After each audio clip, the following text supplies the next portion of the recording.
Thorpe Park is home to many unique roller coasters, most of which are very fast and very tall, and you're often on them climbing up that lift hill thinking, "Goh, what would it be like to climb up this lift hill?" Well, I thought that on many different rides at the park, and now I have climbed one of them. Because I recently went to Thorpe Park to climb one of their roller coasters for the very first time. Well, my first time climbing any roller coaster ever, and I was a bit nervous going into it, but it was such a cool experience. And I'm going to share with you all the details of it and show you what we got up to today. So if you do enjoy this video and you want to see more just like this, then please be sure to subscribe to the channel. And 1,000 likes and I will climb a roller coaster at the park that's even taller. I was scared climbing up this. Oh god, I can't imagine any higher. Now then, what's the rundown? Pretty much a couple months back, Thorpe Park started doing Hyperia lift hill climbs. Hyperia being the tallest and fastest coaster, not only at the park, but in the world. That is a joke for those of you who don't think I'm educated. Tallest and fastest in the UK, and it cost £120 to climb up that amazing 236-foot lift hill. And when that released, we were straight to the Thorpe Park website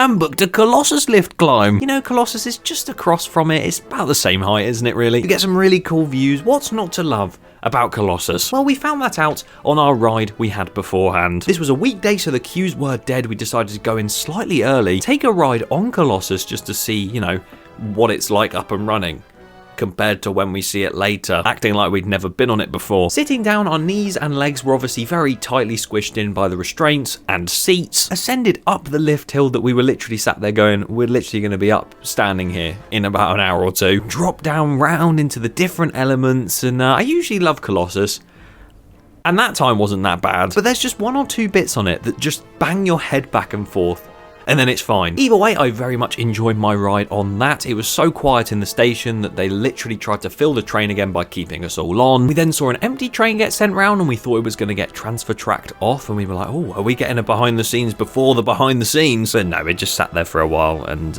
yeah, that was...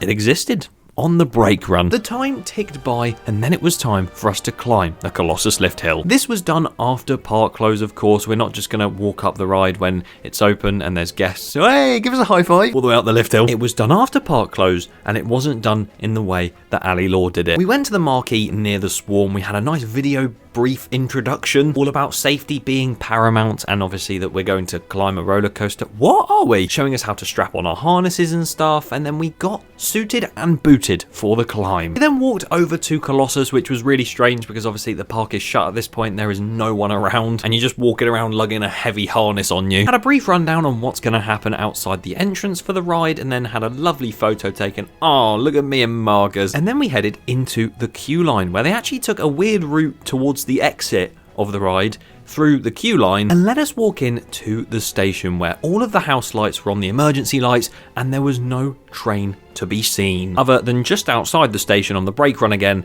and one in the maintenance shed. Sadly, as part of this experience, you don't get to go into the maintenance shed. You are supposed to be climbing the ride, not climbing the shed. That would be cool if it was offered at some point, but we got to see just round the corner in the maintenance area anyway, so I'm happy. The station area, though, being so quiet, no music whatsoever, and just nothing happening.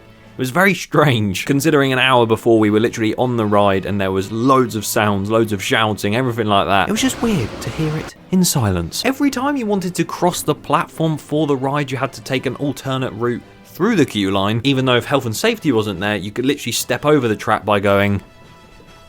and you've made it. But on the exit platform side, we got to go into the operator's cabin, which again, we're not climbing the cabin, so I actually appreciate the fact that this was a part of the experience, and it was very insightful. I can't show you what was in there because we weren't allowed to take videos or photos, but it was very bright in there, and there was so many different like screens and panels and stuff, loads of buttons that they actually went through what every single one did, and I can't remember half of them. The actual Guinness World Record certificate is in there for the 10 looping roller coaster record, and there's loads of other random stuff in there as well. If I could show you more, I would.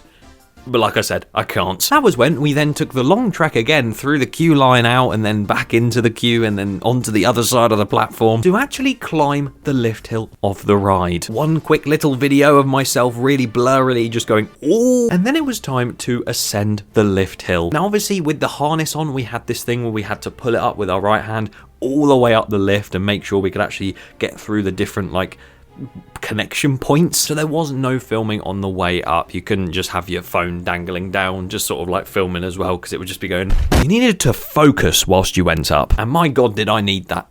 Pulling the harness attachment thing up was so difficult because I kept rotating it to the wrong angle and it would just stop and then I'd just get stuck. But eventually we got there and I kept on going up, and as much as on that lift hill when you're on the ride, it feels like such a short lift hill. My god, climbing it is a workout, and I was enjoying myself until I realised the further up you go, the more the structure starts to sway, which obviously was quite scary for someone who has never climbed a roller coaster before. At the top though, the views were insane, because you look over and you see Saw the Ride that looks really small, but it also isn't, next to Hyperia, which looks massive, and you look behind you and you've got X No Way Out / Walking Dead, and then you've got Nemesis Inferno in the distance. The view is amazing, and I think my favourite view of the entire experience was just the view down towards Colossus itself anyway, because you don't often get to see this view of the Cobra Roll, the loop and the corkscrews and everything, and I just think it looks really, really nice. You could see loads of cities, of course, with London there as well in the distance. You could see the entire Ghost Train building, which is just so much bigger than you think it is, and you could even see down onto Walking Dead and its entire building with Deadbeat behind it, which I didn't know takes up like a third of that entire building with the solar panels on it. The rest is all The Walking Dead, which is absolutely crazy for how long of a maze Deadbeat is, so fair play. I'll even give Black Mirror Labyrinth its props for that, which is saying something. One of the saddest views to see as well from the top of this was looking directly down onto where Slammer used to be. Oh, I'm still gutted. The S&S Sky SWAT, and I never did that because I was too much of a wuss back then, and it looked like such a fun ride, and just seeing it as this rubble, just flat ground was a little bit upsetting, but hey, hopefully something new goes there soon. But no, you could see down beneath the catwalk and the tracks, you could see like the rest of the track below. The structure was still shaking at this point, and then Saw the Ride started making some very strange noises. First of all saying that it was going to test, which it never did, and then really loudly you could just hear this strange bird cry. Saw the Ride is now a bird, but it was a really cool opportunity to just take loads of different photos and just look around at the rest of the park from an angle that you literally see for like 2 seconds on ride. Usually was just a restraint right here blocking your view. And then it was time to head back down after, I believe, like more than half an hour we were up there. You know when you usually walk somewhere and it takes forever and then the way back just feels like 2 minutes? That's exactly what the climb down felt like. Walking down those stairs felt so much easier than walking up. I think lugging that harness thing and trying to like pull it through the connection points was just doing on the way down. I did get stuck a few times obviously, but I got there eventually, and we got down to the ground. We had one last time to look in the station and took a few photos in there as well, and then they took us out the long way again through the queue line and the exit and everywhere, took us back to the marquee, got our stuff and left the park. We climbed that, lad. Thoughts? I'll tell you what, that was a great experience. If you look right here, you can see Marcus Dilo did in fact climb Colossus. And me. And Daniel, yeah, he was sort of there. Abby was our host. Thank you, Abby. And Amy. Abby and Amy were both brilliant, so thank you very much. And we were up there, and we were listening to the Saw bird alarm. Yeah. Some amazing views as you've seen. How much did we pay for that? It wasn't even £60, was it? No, with annual pass it was like just over 50 quid. Which I think, to see the op cabin and to see like a little bit into the maintenance areas and also literally just walk up that entire lift hill and take in the views, I think it's a good price. I really enjoyed that. I would do it again.